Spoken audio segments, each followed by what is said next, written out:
The lamps burned golden in the twilight, throwing soft circles of light across the dusty courtyard of Willow Creek's annual harvest social. Fiddles sang, boots stomped against the wooden boards, and laughter rolled through the air like smoke on a cool desert wind. It was the one night of the year when the whole town forgot its worries, when ranchers, farmers, and dreamers came together to dance under the open sky. But in the shadows beyond the lantern glow, away from the laughter and the music, a young woman sat alone on the edge of the horse trough, tears slipping down her dusty cheeks. Her name was Clara May Whitmore, the daughter of a rancher who'd lost everything in the last drought.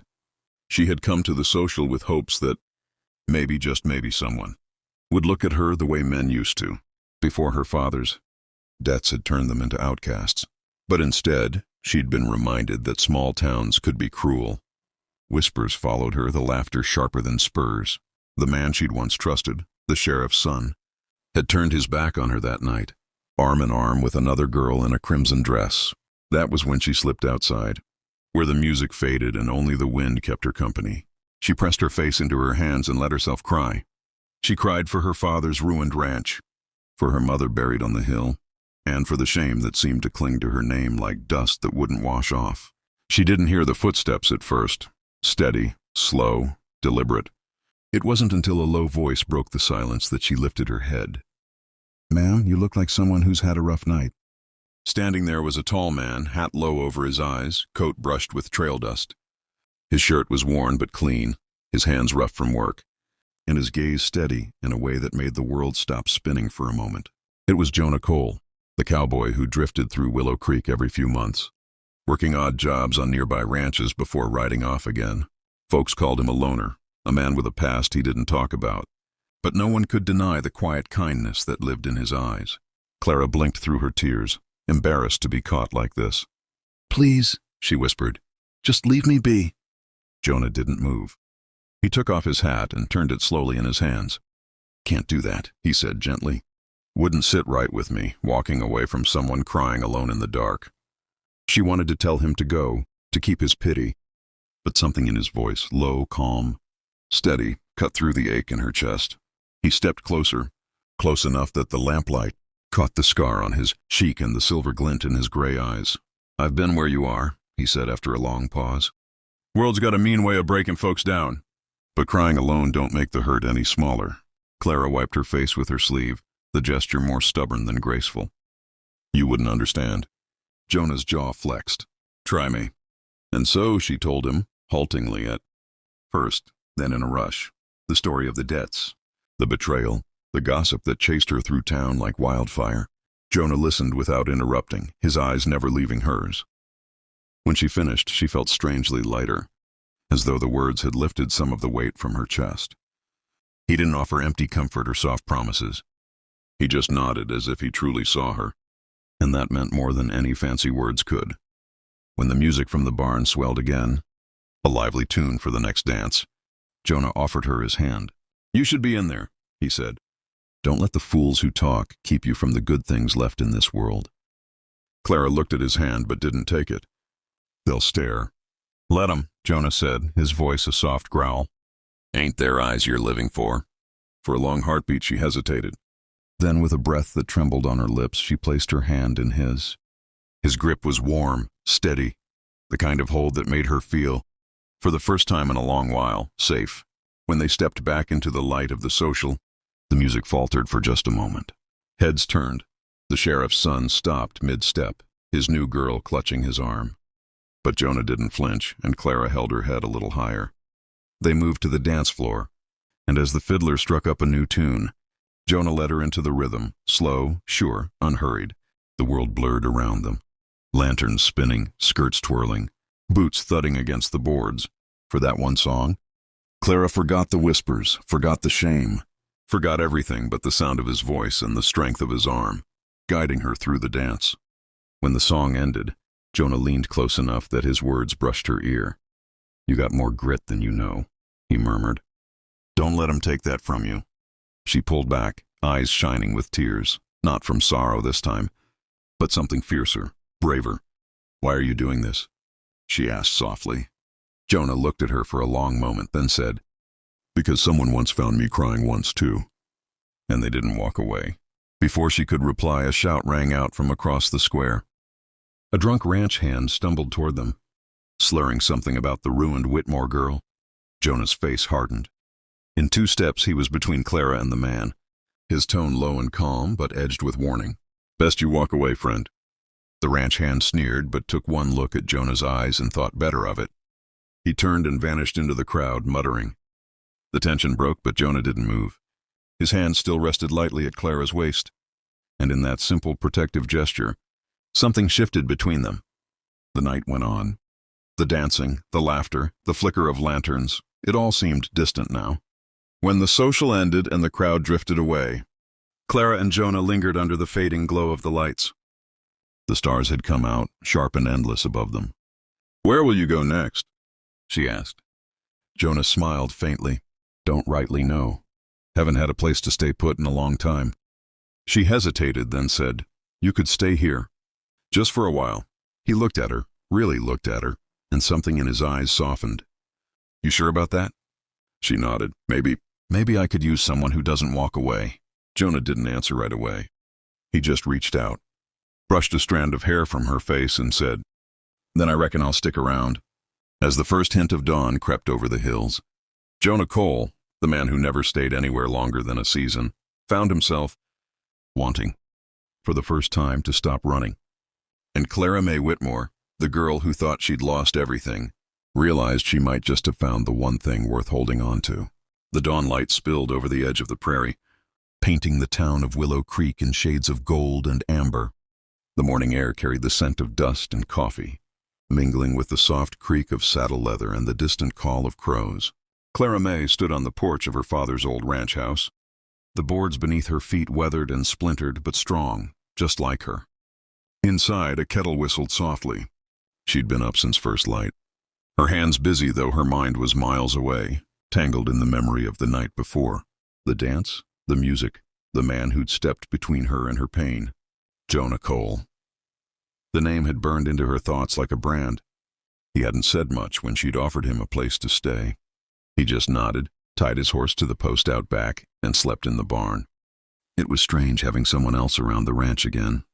For so long it had been only silence and ghosts, her father's tools left where he'd last used them, her mother's apron still hanging by the stove.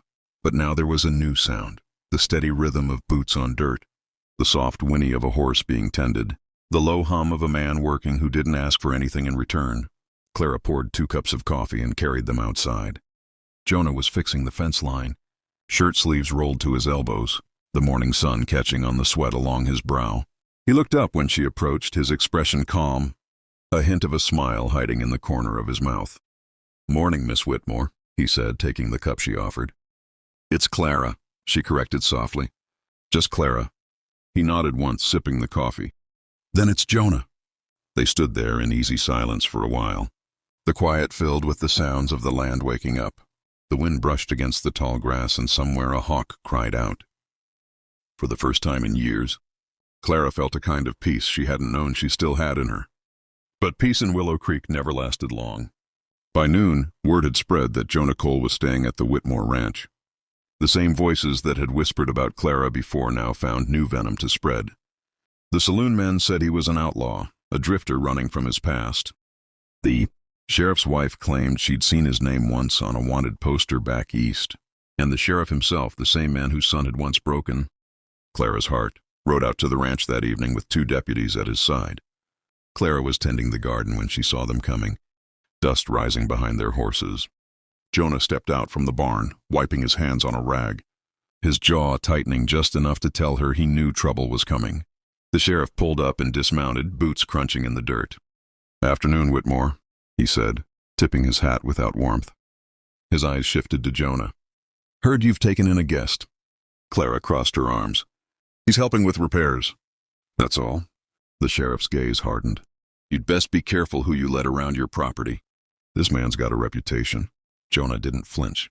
Reputation's just another word for stories folks tell when they don't know the truth. The sheriff smirked. "You calling me a liar?" "I'm saying," Jonah replied evenly, "I've met plenty of men who wear badges and still don't know right from wrong." The air between them turned sharp.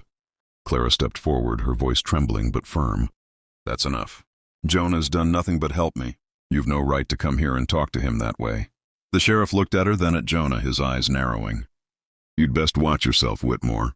Folks are talking again, and we both know talk can ruin what little you've got left.